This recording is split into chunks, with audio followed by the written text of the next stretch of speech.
มาสิบกับสี่หัวเนาะมึงห้าเป็นก้อนนี่แหละตั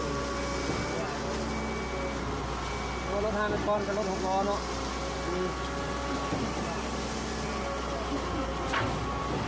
ห้ากี่หัวเนาะ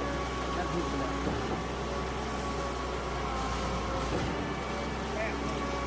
ประมาณนี้แหละ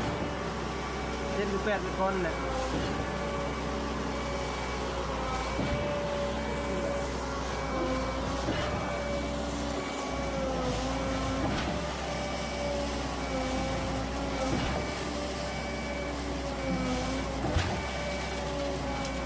มีทางน้ำซีดน้ำเนาะ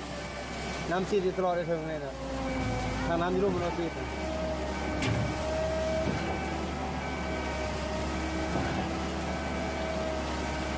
ตกได้เบ้งลูกผมมาแคมนั่ง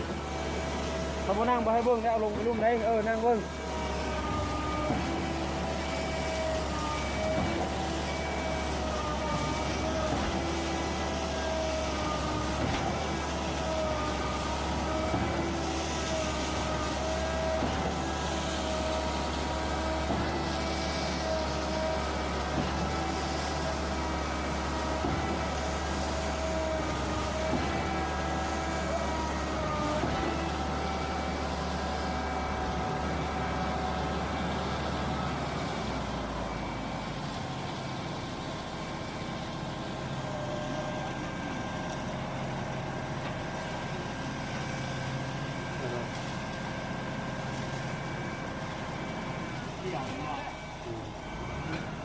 แต่ว่าได้ปิ้นมันก่อน